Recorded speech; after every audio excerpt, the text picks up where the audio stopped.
I'm Madison Carter, and 6 months ago, I walked into a dinner I wasn't invited to, only to reveal that I owned the very company my family was trying to impress.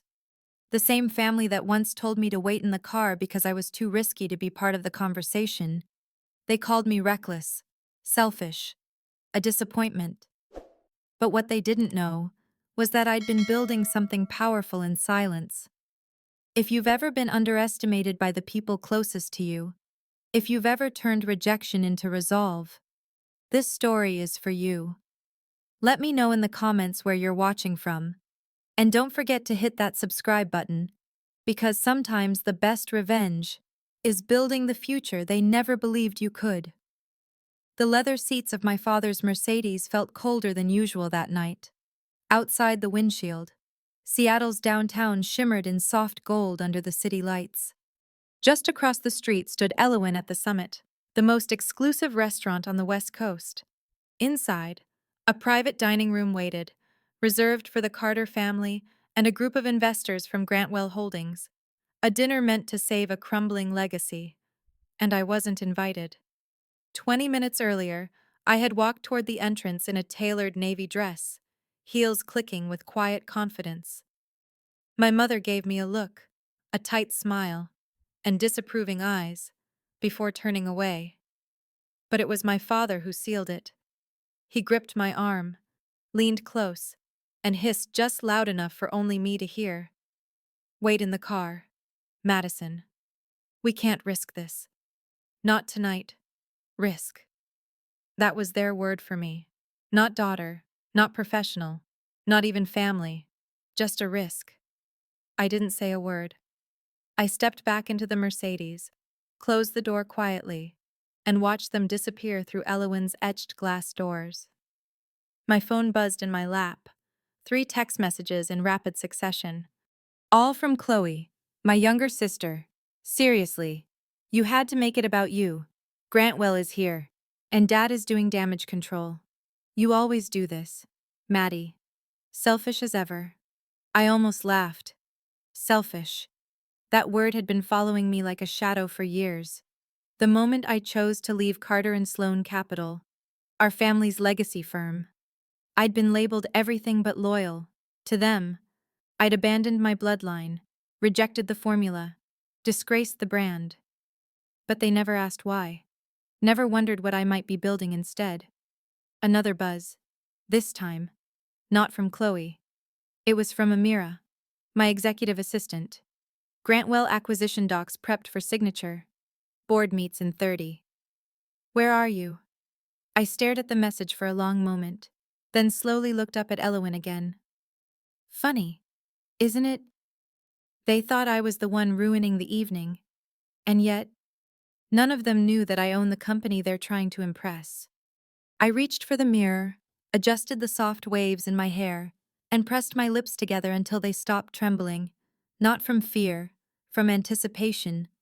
My father always said timing is everything in business. He was about to learn how right he was. Because tonight, the story didn't end with me waiting in the car. It started there. The chandeliers inside Elowen cast a golden glow, glinting off crystal glassware and designer watches. As I crossed the valet circle and approached the host stand, Pierre, the maitre d', looked up from his tablet and straightened immediately. "Miss Carter," he said, his French accent warm and respectful. "Your usual table." "Not tonight, Pierre," I replied, smoothing the front of my dress. "I believe my family is dining with the Grantwell group." His brow arched slightly in surprise, but he didn't question it. Just nodded, took a step back, and gestured toward the private wing. "Right this way, Madame." I walked through Elowen like I owned the place, because, in more ways than one, I did. As we neared the double oak doors to the private dining room, I could hear my father's voice rising above the hum of conversation. Smooth, practiced, persuasive. The same tone he used when he wanted to close a deal with charm instead of numbers. "Carter and Sloan has managed high-value portfolios for 3 generations," he was saying. "Grantwell would benefit immensely from our experience." I paused just outside the door. breathed in, then pushed it open. The room fell completely silent. My father froze mid-gesture, wine glass hovering just inches from his lips. My mother's smile faltered, one perfectly manicured hand still resting on the menu. Nathan and Chloe looked like someone had flipped the table over in front of them. Their eyes widened, mouths slightly agape. But it was Wesley Grant, Sr., CEO of Grantwell Holdings, who rose slowly from his chair. A look of startled recognition crossed his face, quickly replaced by something deeper: respect. He stepped forward and bowed his head slightly. "Madam President," he said, "I didn't realize this was your family." The silence stretched for two painful, electric beats. I smiled. "Mr. Grant." I nodded back. "I hope I'm not interrupting." "Madison." My father finally spoke. His voice was tight, low. "What are you doing?" I met his eyes.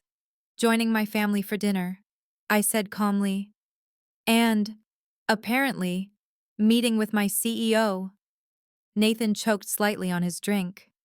"Your CEO." My heels clicked softly against the polished floor as I walked to the head of the table, the seat that had always belonged to my father, and stood behind it. I reached into my handbag and pulled out a sleek black folder. "Mr. Grant," I said, extending it across the table. "These are the final acquisition papers. Nova West Ventures' full absorption of Grantwell Holdings, as agreed. We just need your signature." Wesley nodded, pulling a silver pen from his jacket. "Of course," he said. "Let's finalize it." But just as his hand touched the folder, my father slammed his palm down on it. "Stop!" he snapped. His voice reverberated through the room. He turned to me, eyes sharp. "What is this?" I looked at him, not with malice, not with triumph, but with clarity. "This," I said, "is business. Something you taught me very well, Dad. Though maybe not in the way you intended." My mother looked like she'd been carved out of stone. Her lips had lost all color. Chloe's phone slipped from her hand and landed soundlessly in her lap. Nathan stared at the contract like it might bite him. But I didn't flinch. I'd waited too long for this moment to be shaken now. Nova West has spent the last 12 months acquiring controlling interest in Grantwell Holdings, I explained. Through micro-acquisitions, strategic consolidations, all fully legal, all entirely untraceable, until now. My father didn't speak. He couldn't. And that's when I knew. He recognized the truth not just in my words, but in the confidence I carried them with. The kind he had never allowed me to earn at Carter and Sloan. But I had built it anyway. Outside the window, the lights of Seattle flickered against the water.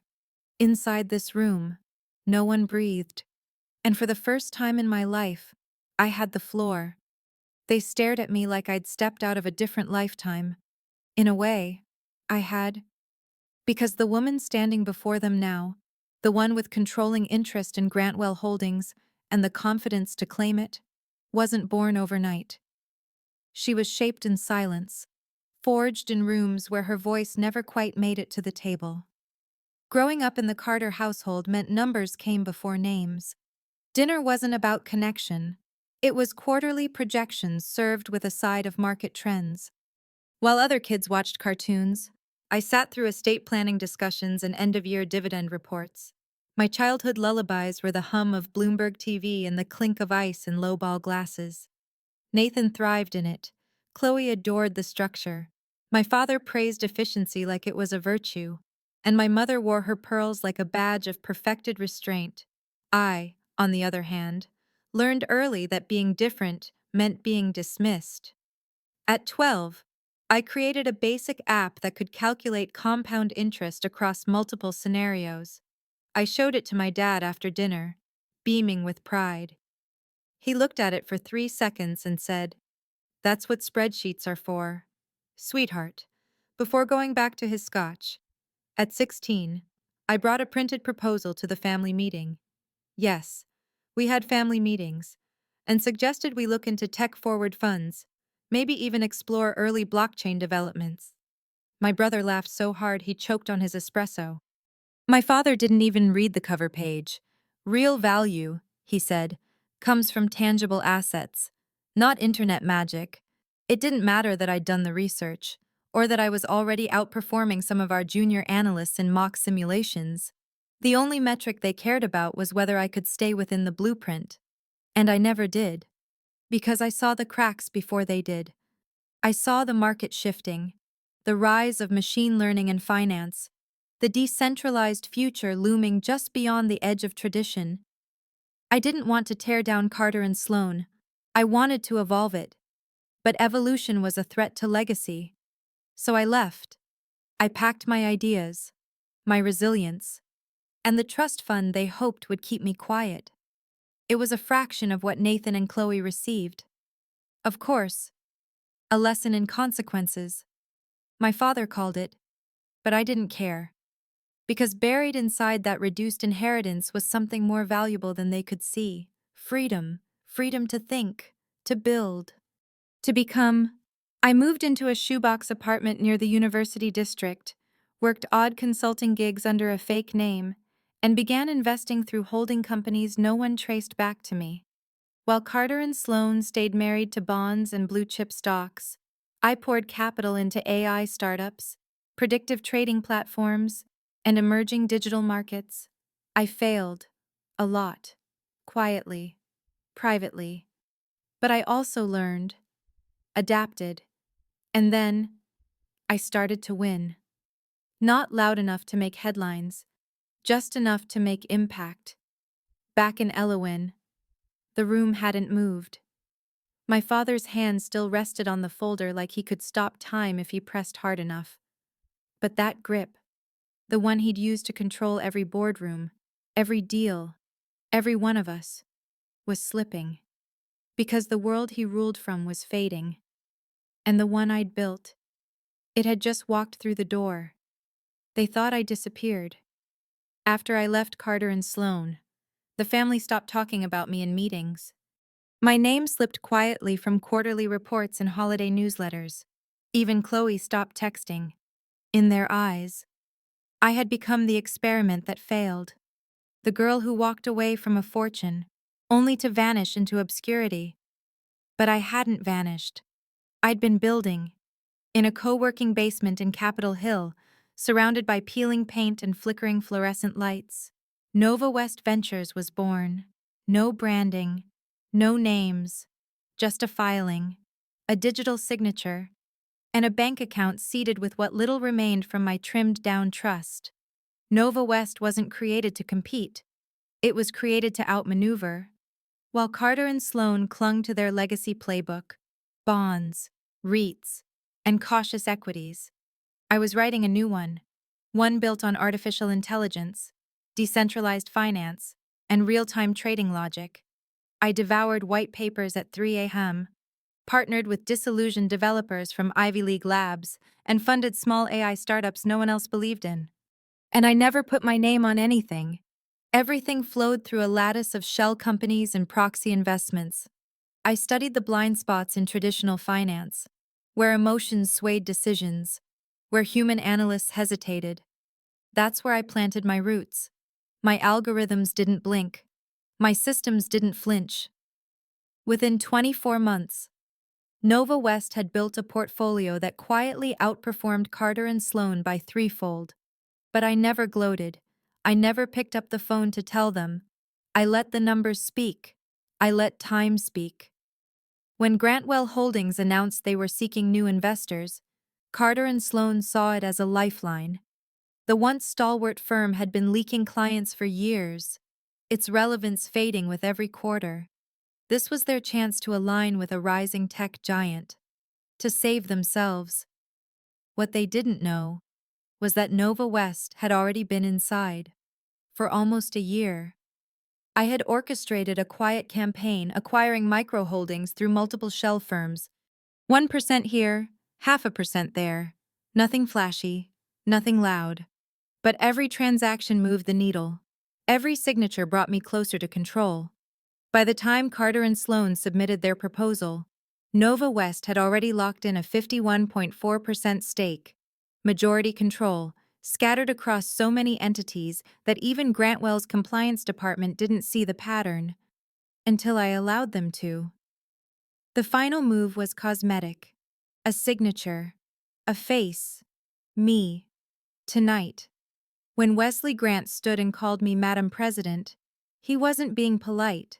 He was recognizing the architect behind the silent acquisition of one of the largest innovation firms on the West Coast. My family thought I was reckless when I left. They had no idea I'd been playing a longer game. And now, the boardroom they thought I abandoned belonged to me. All that remained was a single pen stroke. A signature not just to close a deal, but to open a new chapter. One where the forgotten daughter didn't just return. She returned owning the company they were desperate to impress. The folder still sat between my father and Wesley Grant, untouched, heavy with implication. The silence around the table was so complete, I could hear the faint ticking of the wall clock behind me. Nathan broke first. "This is a stunt," he scoffed, pushing his chair back slightly. "There's no way. You're not even in this industry anymore. You walked away." Chloe crossed her arms. "What's the angle here, Maddie? Some elaborate joke? You really expect us to believe you've been running Nova West?" Wesley Grant didn't move. He simply glanced at me, waiting. I didn't answer them right away.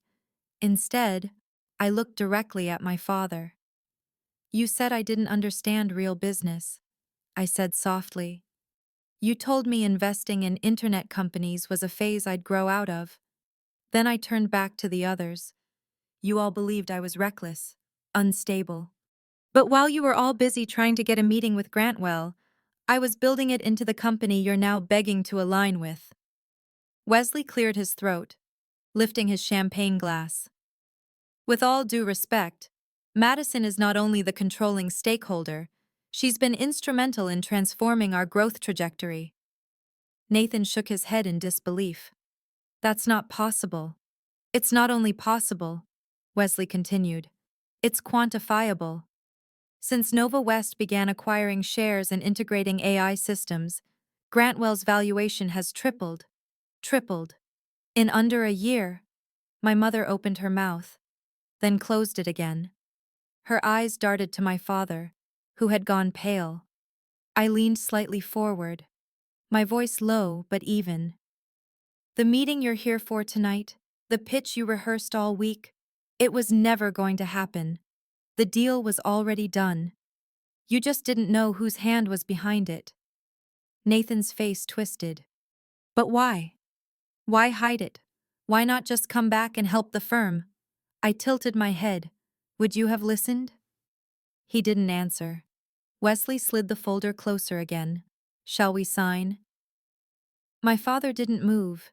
He stared at me like I was a stranger. Not the daughter who'd once begged to run a pilot program in tech investments. Not the girl who brought him a blockchain proposal over dinner when she was 19. Not the one he told to let the men handle the market. "I warned you," I said gently, "that the old model was dying. I offered solutions.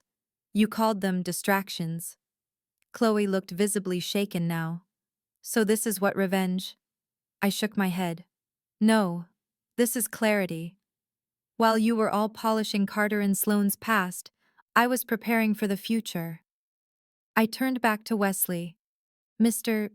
Grant, let's proceed." He nodded, uncapped his pen, and signed with a confident flourish. And just like that, it was done. The air shifted. What had once been speculation, denial, disbelief was now inked, binding, irreversible. I stood quietly, letting the weight of the moment settle across the linen-draped table. "Tonight, you didn't lose to a competitor," I said. "You just failed to recognize the one person in this room who saw the storm before it came." My gaze swept across their stunned expressions. "The irony is, you spent so much time trying to impress Grantwell." Then I smiled. Calm, steady, measured, Grantwell was already mine. By the time the sun rose over Seattle, the news had already broken. Madison Carter revealed as Nova West founder. Grantwell acquisition confirmed. The forgotten Carter daughter now controls one of the fastest rising tech conglomerates in the nation. My inbox had imploded. 37 missed calls, hundreds of unread messages, a dozen interview requests. Every major outlet from the Wall Street Journal to Forbes had my name in their headlines. And this time, not as a footnote to my family. The anonymous force behind Nova West Ventures finally had a face. And it was mine. From the 50th floor of what used to be Grantwell Tower, now renamed Grantwell Center under Nova West's holding, I watched the city come alive below. The streets sparkled with a fresh layer of rain. Traffic pulsed in neat lines. But inside my office, it was silent, controlled, calm, just the way I'd built it. Your brother is in the lobby, Arya, my AI assistant, said through the ceiling speakers. He's demanding to see you. I glanced at the screen. The security feed showed Nathan, shoulders hunched, tie loosened, eyes wild. His suit was wrinkled. His hair, usually perfect, looked like he'd run both hands through it 5 too many times. Let him up. Arya buzzed him in. A few minutes later, he stormed into my office like someone escaping a burning building. He threw a crumpled copy of the Seattle Ledger onto my desk. My face stared back at us both. The titan no one saw coming. How long, he demanded. How long have you been planning this? I didn't respond right away. Instead, I motioned to the visitor's chair. Sit down. Nathan, you look awful. Don't patronize me. But he sat anyway. I turned toward the wall and tapped twice on the glass. The windows darkened, and a holographic dashboard rose from the table. Real-time market activity filled the room, algorithms updating by the second, billions of dollars flowing across portfolios, color-coded by division, performance, and sector. This is what the world looks like now, I said. Not spreadsheets and gut instincts, not the Carter and Sloan playbook from 1982. He rubbed his temples. Is this revenge? Madison. I looked at him, really looked at him. I didn't need revenge. I stepped closer, tapped the dashboard again. A side-by-side report appeared: Nova West's 5-year rise and Carter and Sloan's steady decline. Your portfolio has lost 12% year over year for the past 3 years. Your client base is aging. Your tech stack is obsolete. You've ignored every market signal because Dad still believes tradition is strategy. Nathan stood up. So, you're going to tear us down? I shook my head. I'm not tearing anything down, I said. I'm evolving. He stared at the data, speechless. The graphs didn't lie. Neither did the numbers. Neither did the fact that while Carter and Sloan scrambled to stay afloat, I'd already built a ship that sailed itself. Faster, smarter, stronger. This wasn't about punishing you, I added. It was about building something better. You were all so determined to protect the past. I just didn't wait for permission to move toward the future. Nathan sank back into the chair, defeated. And for the first time in our lives, he didn't argue. Because he finally saw what I had seen for years, that this wasn't personal. It was progress. The next visitor arrived less than an hour later. Your sister is here, Arya announced. I didn't flinch. Send her up. Chloe entered like she was stepping onto a boardroom stage, heels precise, posture flawless. But there was hesitation in her eyes. The kind that wasn't there the last time we spoke. Back then, she called me dramatic, unstable, an embarrassment to the Carter name. Now she stood inside Nova West's command center, dwarfed by floor-to-ceiling displays streaming real-time data from global markets. Her gaze moved across floating charts, blockchain audit trails, and algorithmic trade executions flowing at near-light speed. This place, she whispered, it's like the future. I didn't correct her, because she was right. But it wasn't like the future. It was the future. Sit, I said, gesturing to the curved white sofa across from my console. Nathan was already there, shoulders slumped in a way that made him look 10 years older.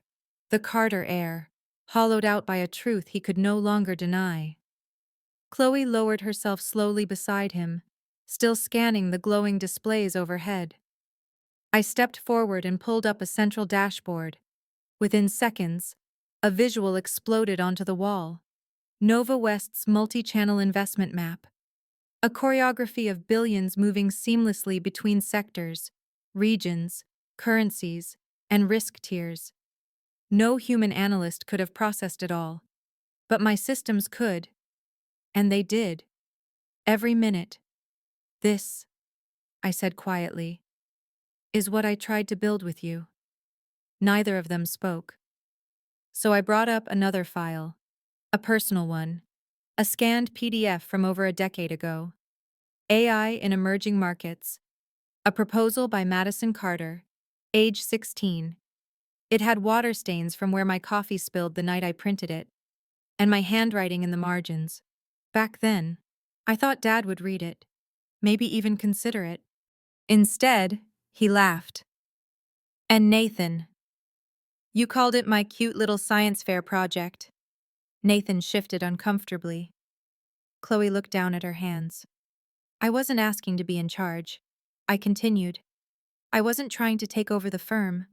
I just wanted to help move it forward, to build something that would last, that would matter. The display changed again, showing Carter and Sloane's stagnant growth curve beside Nova West's ascent. Instead, you boxed me out, called me impulsive, selfish, unstable. Chloe finally spoke. Her voice was quieter than I'd ever heard it. We didn't know. We didn't see. You didn't want to. I corrected, but not cruelly. They sat in silence as the display shifted again, showing a live feed of our algorithm managing more capital in one day than Carter and Sloane had turned in profit across the entire last fiscal year. This isn't about revenge, I said. It never was. I looked at both of them. I didn't need to be the boss. I just needed the space to build what you refused to. Nathan let out a breath. It sounded like surrender. Chloe leaned back, her perfect facade softening. In that moment, I realized they weren't just shocked. They were grieving. Not for what I'd done, but for what they'd missed. The years wasted protecting a system that no longer served them. The sister they'd dismissed. Now sitting on top of the very world they'd failed to see coming. The shift wasn't just in numbers. It was in understanding. And finally, in respect. The elevator chimed softly.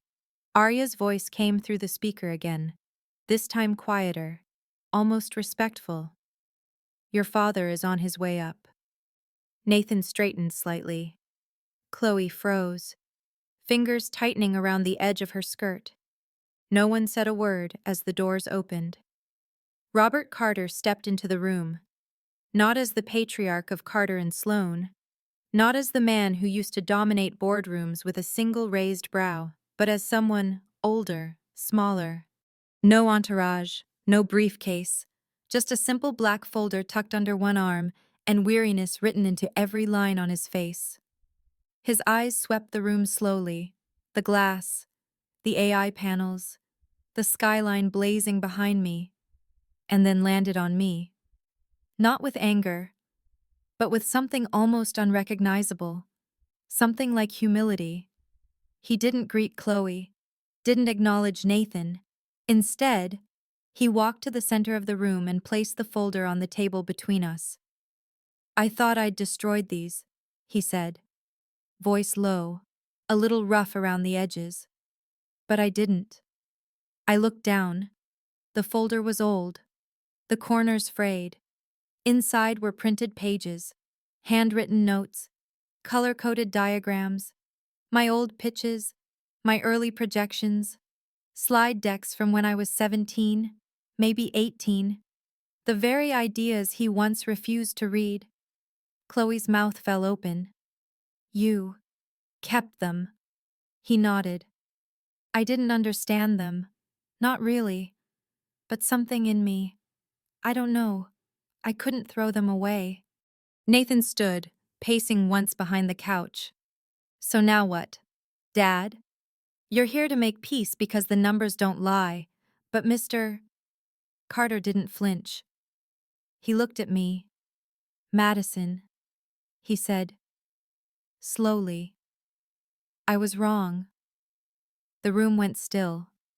I spent years trying to preserve something I thought mattered more than anything else. Your grandfather's firm. Our name. The old systems we built our lives on. I was so focused on honoring the past. I didn't see that the future was sitting right across the dinner table. His voice cracked just slightly. You were always asking the right questions. I just didn't want to hear them. I didn't know how. I watched him for a long moment. I didn't know what I was waiting for. Maybe resentment, maybe performance.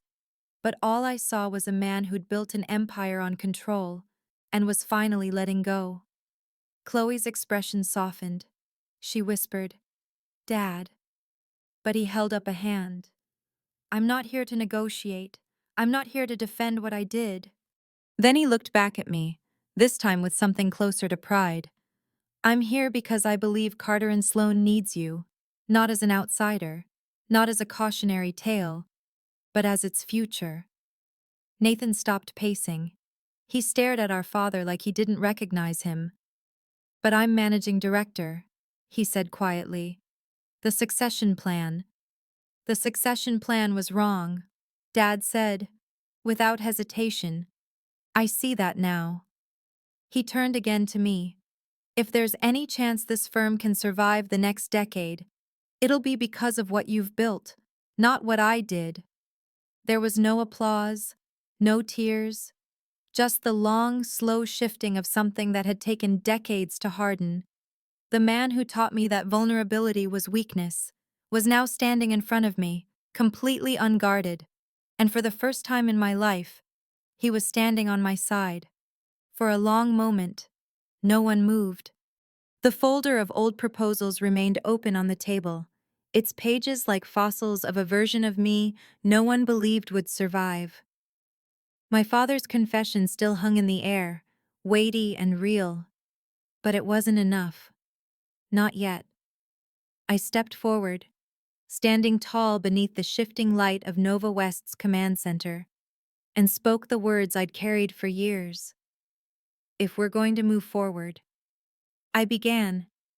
It has to be on new terms. Chloe looked up. Nathan froze mid-breath. My father's expression didn't change. No more family titles. I said. No more automatic promotions because of last names. No more managing director because you're the oldest. Or vice president because you married right. Nathan stiffened. Chloe blinked but said nothing. From this point on, I continued, Carter and Sloan will operate as a subsidiary of Nova West Ventures, not in name only, but in structure, in culture, in accountability. I turned to my father. You'll stay on as chairman emeritus, an honorary advisory role. No more board votes, no more override power. Your experience is still valuable, but it's time to let go. He nodded, slowly. No protest, just quiet acceptance. I faced my siblings next. If you want to stay, you'll have to start from the ground up. No shortcuts, no family exemptions. You'll be retrained under Nova West systems, certified in the platforms we use. You'll shadow teams, learn blockchain, AI, predictive modeling. You'll earn your seat. The room was utterly still. I knew what I was asking. I also knew it was the only way forward. I tapped the glass table, and a holographic display lit up. 3 contracts, ready for signature, each marked with their names, each signaling a complete transfer of operational control to me. I'm not offering charity, I said.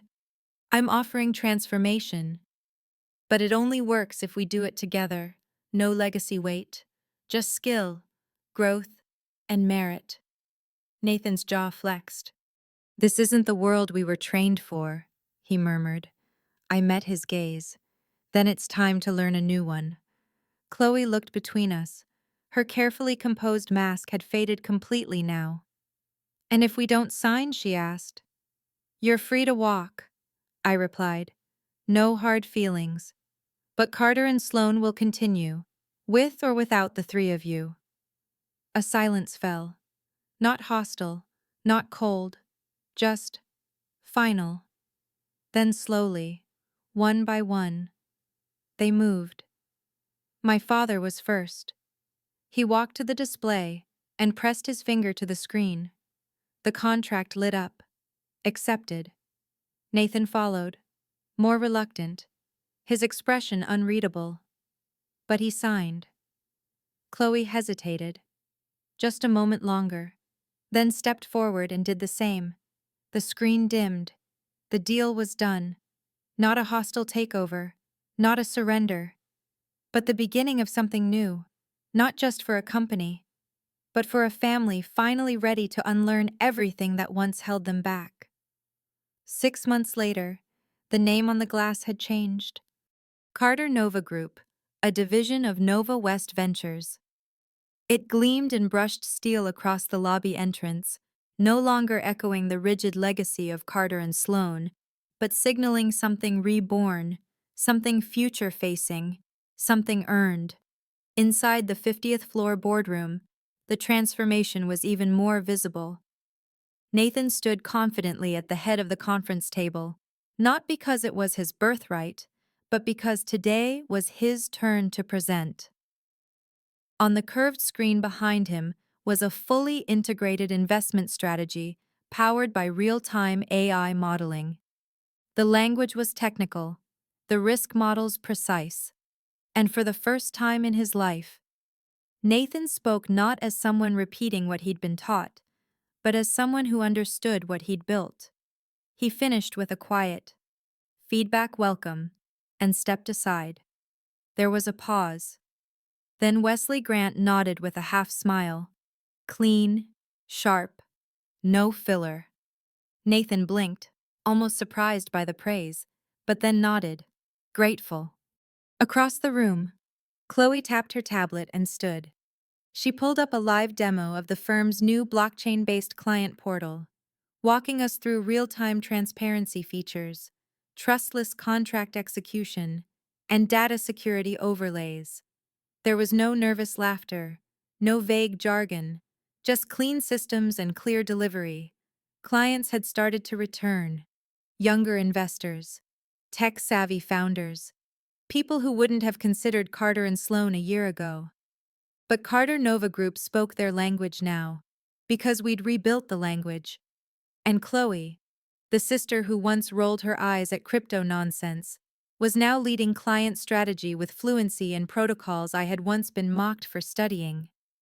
At the far end of the room, my father sat quietly in the advisor's chair. His notes were neatly organized, his comments brief, sharp, and focused, never domineering. The lion's roar had softened into a strategist's counsel, not diminished, just refined. He no longer tried to steer the ship. He had learned how to guide from the shore. After the meeting, the three of them lingered behind, something they never used to do. Nathan leaned on the glass railing overlooking the city. That feeling, he said, nodding toward the empty boardroom. When your idea actually works. I never knew what that felt like until today. Chloe smiled, arms folded loosely. Turns out merit-based leadership isn't just some corporate slogan. I said nothing. I didn't need to. Because the biggest shift wasn't in the company's tech stack or market share. It was in the way they looked at me now. Not as the runaway, not as the rebel, not as the girl who once waited in the car while they dined inside. They looked at me as someone who had seen what was coming and brought them with her when she arrived. And that was the kind of legacy worth leading. The office had gone quiet for the evening. Most of the team had already left, the lights dimmed to their nighttime setting, casting the workspace in a soft amber glow. Outside, the Seattle skyline shimmered beneath a rising moon, its lights dancing across the bay like reflections of something just out of reach. I was reviewing an end-of-quarter performance brief when my phone buzzed. A message. Dad. Dinner tonight. Your choice of restaurant this time. I read it twice, then once more. Not because I didn't believe it, but because something in me still remembered when those words would have been impossible. I looked up at the far wall, at the faint outline of the old Carter and Sloan logo we'd had removed. The steel bolts had been filled in, but if you knew where to look, you could still trace the outline. It wasn't a scar, just a reminder, a quiet echo of where we started. I set my phone down, leaned back in my chair, and let the weight of that message settle. Dinner. My choice. The last time we'd shared a meal as a family, I'd been told to wait in the car, shut out because my presence felt like a liability, because innovation wasn't part of their script, because I didn't fit the roles they wrote. And now the table wasn't closed off. It was open. I stood, crossed to the window, and looked down at the city below, at the glass and steel that had once made me feel small, and now stood as a landscape I understood, had shaped, had led. This time, no one was being excluded. Not Nathan, who had finally learned how to listen more than he spoke. Not Chloe, who now built systems instead of silencing them. Not even my father, who had laid down the weight of legacy just long enough to make space for something new. This wasn't about perfection. It was about participation. A seat at the table, not earned through titles or inheritance, but through the willingness to grow. I picked up the phone and replied simply, "Yes, I'll make the reservation." I smiled as I typed the name of the restaurant, not Elowin, not this time, because that chapter had closed. Tonight wasn't about proving anything. It was about being seen, and seeing each other, for who we had finally become. The restaurant was quiet by the time we finished dessert. Not silent, just peaceful. The way a space feels when everyone at the table has stopped performing. For the first time in years, we weren't talking strategy or defending decisions. We were just together. Nathan laughed at something Chloe said. My father poured another round of tea, no longer at the head of the table, but part of it. No hierarchy, no tension, just shared stories, real conversation, and pauses that weren't filled with discomfort. I watched them, not as the girl who once waited in the car, but as the woman who had rewritten the rules. This wasn't revenge. Revenge would have been shutting the door, leaving them behind, proving my worth by never looking back. But I hadn't done that. Instead, I'd taken everything that hurt, the rejection, the silence, the labels, and turned it into something useful, something strong, something better. I didn't dismantle the house I'd been locked out of. I built a better one. And when it was ready, I opened the door. Because that's what real power looks like. Not control, but clarity. Not destruction, but direction. Carter and Sloan had been about legacy, about protecting something built in someone else's image. Carter Nova Group was different. It wasn't just a firm.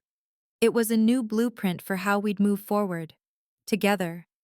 And family wasn't a bloodline you're born into.